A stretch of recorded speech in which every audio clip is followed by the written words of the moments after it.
Olá pessoal, Matheus aqui novamente, né? Dessa vez eu vim trazer para vocês um vídeo de como, né, escolher ali os fundos imobiliários, né? Se você assistiu o último vídeo, né, você já teve toda a base ali do que são fundos imobiliários, quais os tipos existentes, né? E quais os benefícios desse tipo de investimento.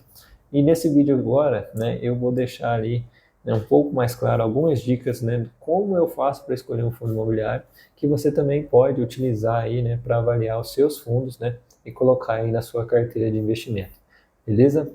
Bom, vamos lá. O que a gente tem de opção aqui, né, pessoal? A gente tem a opção de seguir pelo IFIX, que é a média, né, dos fundos imobiliários ali, né, pegar algum ETF ali que replique isso, né, e seguir essa valorização média, ou a gente tem a opção de escolher, né, os nossos próprios fundos imobiliários, né, e levar, né, alguns fatores que eu considero como importante aqui nessa tomada de decisão, né, por exemplo, a vacância física, a vacância financeira, né, são pontos interessantes, a diversificação, né, o dividend yield, né, o patrimônio sobre o patrimônio, né, do fundo, os inquilinos, né, qualidade de inquilinos, a rentabilidade, né, então isso é muito importante na minha opinião, tá bom? Bom, pessoal, se a gente replicar algum ETF do IFIX, né, a gente vai ter um retorno significativo, né? A gente pode ver aqui o retorno acumulado em 10 anos, né, do IFIX. Aqui a gente tem um gráfico de 82%, tá? Esse aqui é o sem reinvestimento de proventos. E a gente tem um gráfico, né, aqui desde dezembro de 2010 até 22, né, do IFIX novamente, né, com a rentabilidade, né, junto com o reinvestimento ali de proventos, né. Então a gente tem uma rentabilidade aqui de 186%, né, superando aí o IDIV, ficando ali acima também do CDI, que é algo bem difícil de se bater, né, superando o IBOV, né, e superando aí também o índice de small caps, tá? Então, se a gente seguir pelo método, né, do ETF que replica o IFIX, né, no caso a gente vai ter menos trabalho, né, e você pode ter uma rentabilidade nesse sentido aí. Bom, partindo do princípio que você não quer replicar esse ETF, né, você quer escolher seus próprios fundos imobiliários, que podem ter rentabilidades muito maiores do que isso, 200, 300, 500%, ao longo desse tempo. Bom, eu trouxe algumas dicas aqui, tá? Primeiro passo, pessoal, dividend yield, né? É um item bem importante aí, tá? Mas não é o único que deve ser levado em consideração, tá bom? Aqui eu trouxe, por exemplo, aqui, né, eu adquiri 10 cotas do HGLG, hoje a R$ 155,85, né? Gastei R$ 1.558,50 e eu tive um rendimento no mês passado de R$ 1,10 por cota. Como eu tenho 10 cotas, eu tive R$ 11 de dividendo, né? Se eu dividir isso pelo valor investido, eu tenho uma rentabilidade de 0,7 ao mês, tá? E se eu só multiplicar por 12, eu tenho uma rentabilidade anual de 8,46% ao ano de dividendo, né? Lembrando que esse valor é corrigido anualmente pelo IGPM e ele é livre totalmente de imposto, ele cai direto na sua conta. Bom, quando a gente pega o relatório gerencial, né, do fundo HGLG, a gente pode ver que a performance dele ao longo do tempo, né? Então ele vem pagando 1,10, né, desde abril de 2024. A gente pode ver que ele não mudou o pagamento de dividendos, né? Mesmo em alguns meses performando melhor. Então, em maio de 2024 ele performou aqui com 1,31, né? Poderia ter distribuído mais, porém ele está acumulando esse saldo.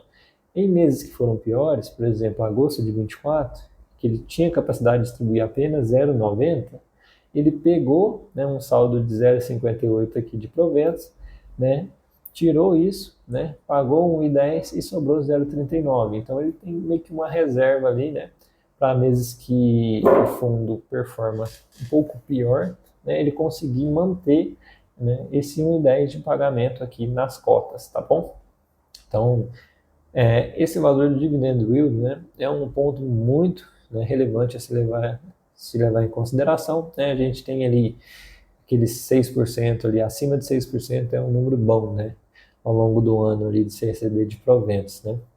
Então, é muito importante, mas não é o único, tá bom? Não é o único valor que se deve levar em consideração aí na hora de escolher um fundo imobiliário, né?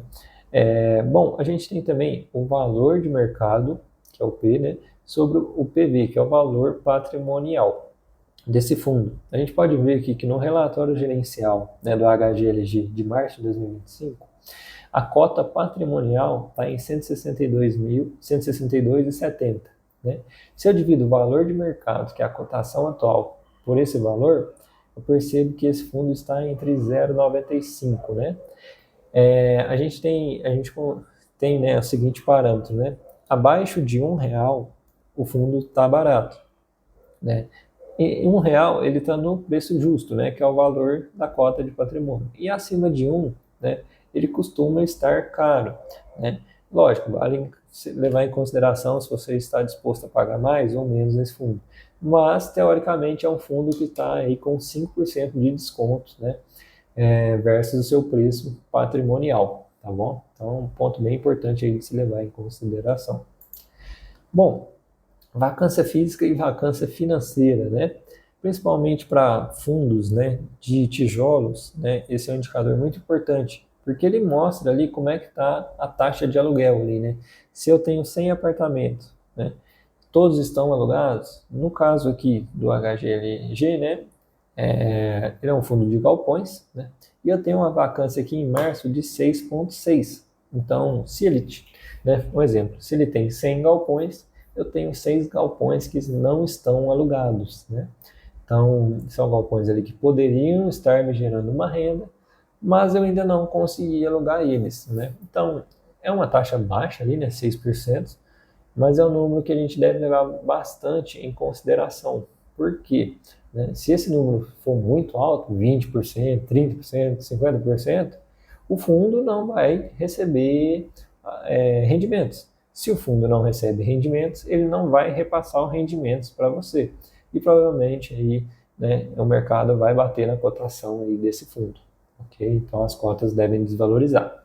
Então é um ponto que a gente deve estar sempre ciente aí, né, olhando ali os relatórios gerenciais, mês a mês, para acompanhar a vacância dos fundos. Né?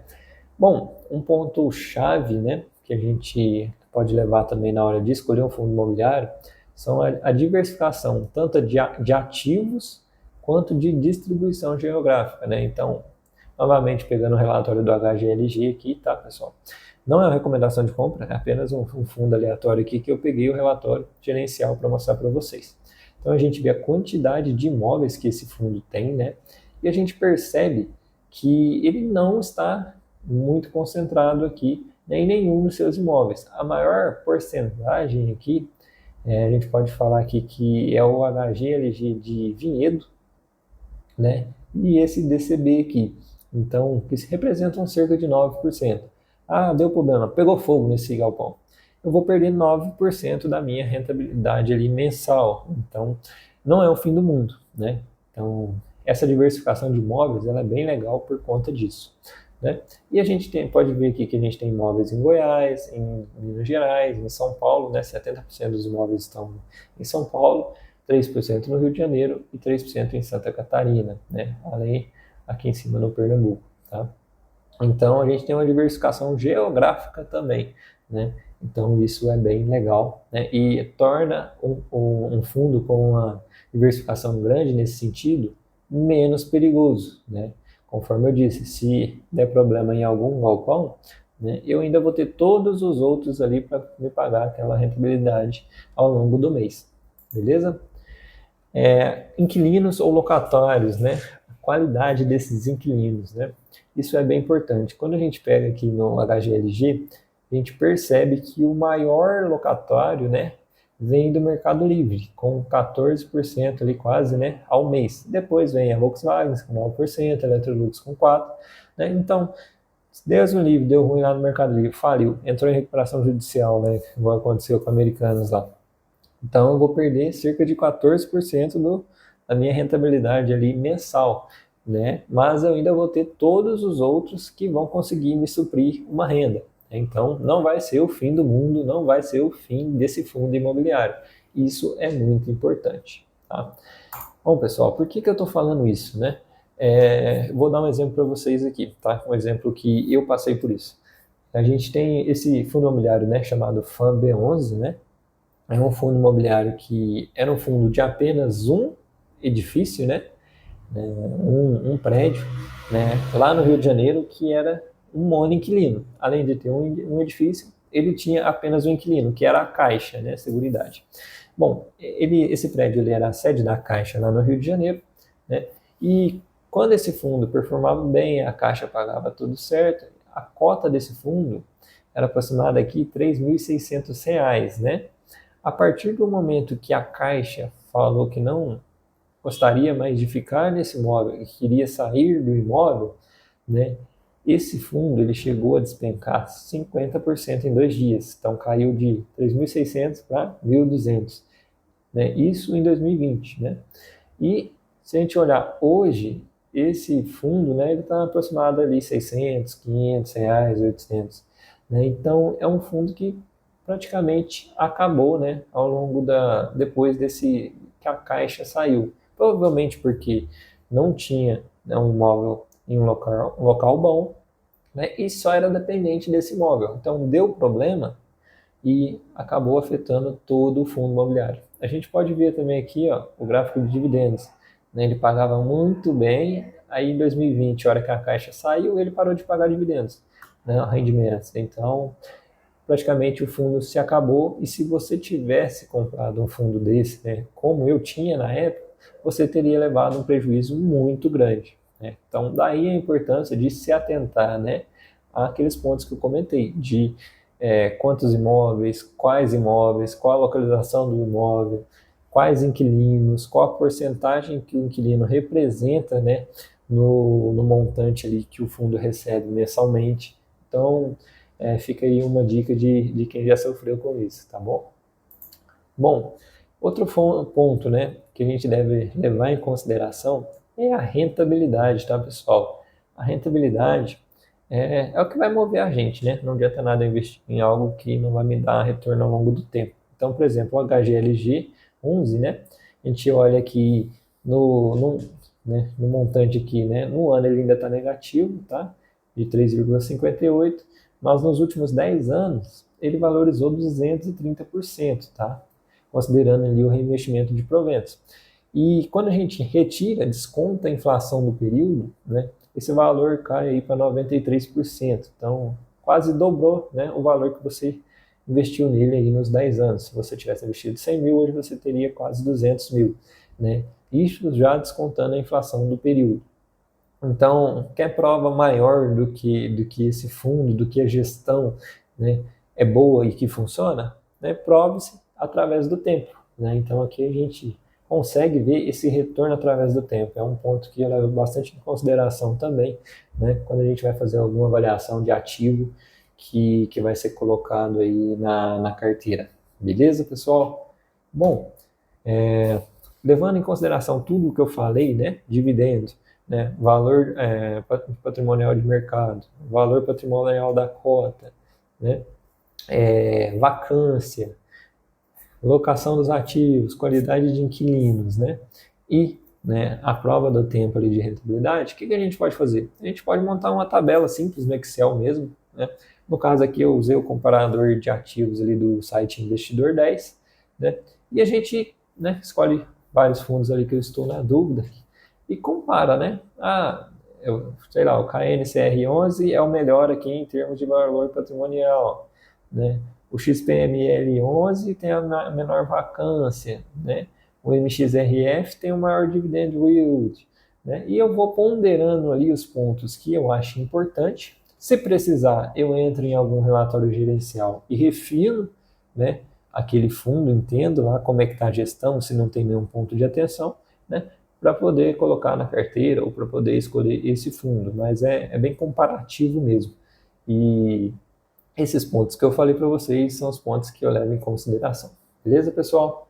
Bom, espero ter ajudado vocês aí, né? Se você gostou desse vídeo, né, não esqueça de deixar seu gostei lá, fazer algum comentário, alguma crítica, sugestão, compartilhar para algum amigo,